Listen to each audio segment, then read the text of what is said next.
গত মাসে তুরস্কের আঙ্কারায় আয়োজিত ন্যাটো শীর্ষ সম্মেলনে মার্কিন প্রেসিডেন্ট ডোনাল্ড ট্রাম্পকে হত্যার ছক কষেছিল ইরান।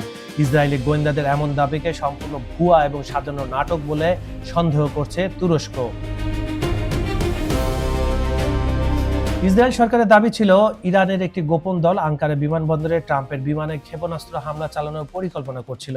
তাদের এই সতর্কতার পরই মার্কিন সিক্রেট সার্ভিস ট্রাম্পের বিমান ও যাত্রাপথ তড়িঘড়ি পরিবর্তন করে এবং তাকে সর্বোচ্চ নিরাপত্তায় সেখান থেকে সরিয়ে নেয়। তবে তুর্কি কর্মকর্তাদের মতে এটি ছিল ইসরায়েলি প্রধানমন্ত্রী বেনিয়ামিন নেতানিয়াহু সরকারের একটি পরিকল্পিত চক্রান্ত। এর মূল উদ্দেশ্য ছিল ইরানের সঙ্গে যুদ্ধ বন্ধে ট্রাম্পের নেওয়া চুক্তিভিত্তিক আলোচনার উদ্যোগ বানচাল করে দেওয়া। এছাড়া তুরস্কের সঙ্গে যুক্তরাষ্ট্রের দ্বিপাক্ষিক সম্পর্কের অবনতি ঘটানো এবং আঙ্কারার কাছে ওয়াশিংটনের আধুনিক F-35 যুদ্ধবিমান বিক্রি চুক্তি স্থগিত করা এর অন্যতম উদ্দেশ্য বলে মনে করে তুরস্ক।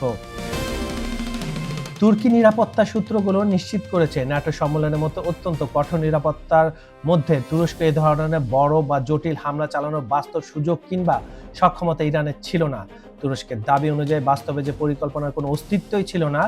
ইসরায়েল পরিকল্পিতভাবে সেই কাল্পনিক হামলার ভিত্তিহীন প্রতিবেদন প্রকাশ করে নিজেদের ট্রাম্পের জীবন রক্ষাকারী নায়ক হিসেবে জাহির করার অপচেষ্টা চালিয়েছে। কাজল হায়দার, খবর সংযোগ।